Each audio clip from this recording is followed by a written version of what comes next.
Calaroga Shark Media.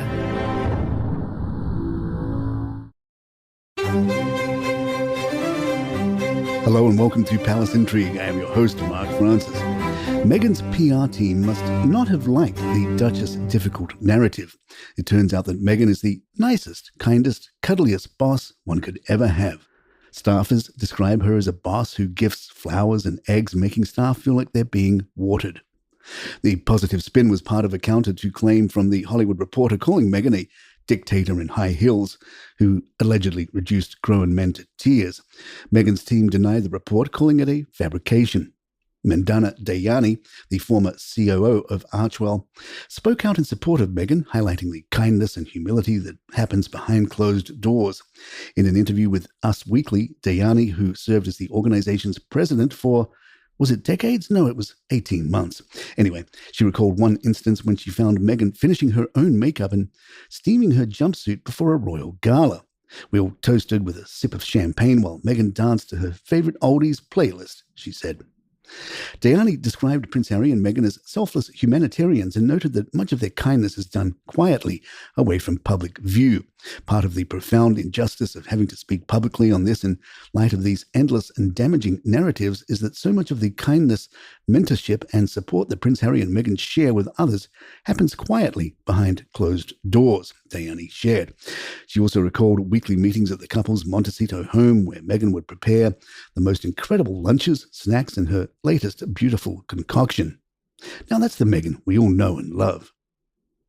Reflecting on Meghan's humanitarian work, Dayani mentioned their trip to Uvalde, Texas following the 2022 school shooting.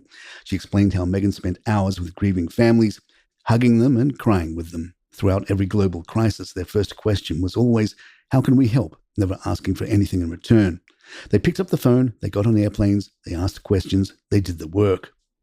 Dayani said she remains in contact with Meghan and are planning their next lunch. These are kind, decent, caring people who I'm very proud to call my friends. Other staffers gave positive accounts in Us Weekly, including Prince Harry's former Chief of Staff, Josh Kettler, whose tenure lasted decades. Whose tenure lasted 3 months. Kettler said they were dedicated and hardworking. Catherine St. Laurent, another ex-Chief of Staff, called her 1 year with them incredibly meaningful. Ashley Hansen, their global head of press, said Meghan showed her concern and care after a surgery. Well, the good vibes lasted several seconds. Meghan was called a demon with psycho moments by former employees speaking to the Daily Beast. This came right after Us Weekly published the previously mentioned glowing account of her management style. One former palace staffer said, there have been plenty of difficult royals over the years, but Meghan's bad moments were amplified after Megxit. There definitely were bad, very bad, even psycho moments, recalling how people were berated in person and over the phone. But it was an incredibly fraught time, and I'm inclined to give her the benefit of the doubt. Another staffer brought up Jason Nauf, Meghan's former press secretary, who formally complained about her in 2018. He wrote, I am very concerned that the Duchess was able to bully 2 PAs out of the household. He said Meghan targeted one staffer, seeking to undermine her confidence. An anonymous former staffer commented, she is lovely when it's all about going her way, but a demon when the worm turns. Another shared a story about a florist who was screamed at by Meghan for half an hour over a minor online post about a bouquet. The florist vowed never to work with her again. Prince Harry made an adorable revelation during his appearance at the Clinton Global Initiative in New York this week. While discussing the dangers of online harm to children, Harry pulled out his phone and shared that his lock screen features a picture of his 2 children, Prince Archie and Princess Lilibet. My lock screen is a picture of my kids. What's yours? Harry asked the audience. As images of young people were displayed behind him, he continued, these children and thousands more meant the world to their families, their beautiful faces you see before you, their smiles, their dreams, all lost all too soon, and all because of social media. The Duke of Sussex explained that his children were part of the inspiration behind the Archibald Foundation's Parents Network, an initiative that connects families who have tragically lost their children due to the lack of safeguarding online. During his 11-minute speech, Harry stressed the need to tackle this growing crisis, highlighting the surges in anxiety and depression linked to social media. He warned of the compounding issues brought by unreliable and unfounded information and urged for action to protect young people in the digital world. Royal commentator Kinsey Schofield spoke to GB News about Harry's New York trip. She said, Harry and Meghan last year versus this year. They had headlines like from Rolling Stone magazine, Harry and Meghan in their flop era. What they have accomplished since then is that tangible. Not really anything, They've had several Netflix flops. They did have their big blockbuster, but everything else has not connected with audiences.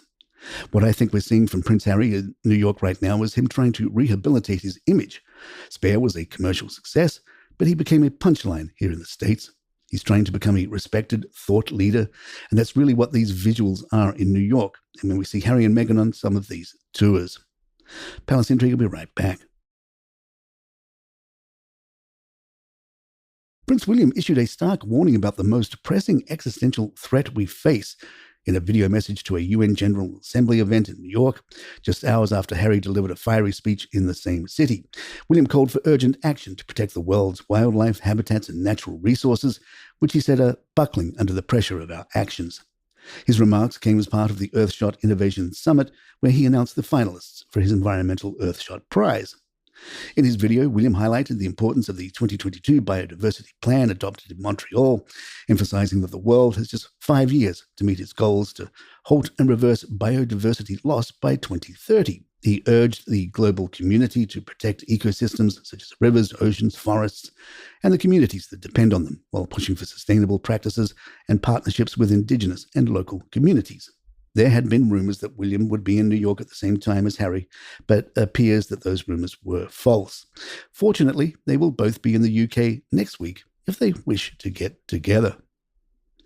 Kate held a key meeting on Tuesday as plans were made for her return to the spotlight at an event close to her heart, her annual Christmas Carol service. The meeting, which took place at Windsor Castle, focused on preparations for this year's service at Westminster Abbey. This will be the 4th time Kate has hosted the event, and the service is scheduled to air on ITV on Christmas Eve. The Princess of Wales was joined by members of her team and representatives from the Royal Foundation for the meeting. Over the summer, Kate has been working from home and attending meetings at Kensington Palace, including a session last week at the Centre for Early Childhood. And there you have it. If you'd like to email us, our address is thepalaceintrigue@gmail.com. Please follow us on Spotify, Apple, or the app of your choice. Write us a review, leave some stars if you're enjoying the show. Don't forget we have merch and subscriptions available, and all those links are in the show notes. I'm Mark Francis. My thanks to John McDermott. This is Palace Intrigue, and good times.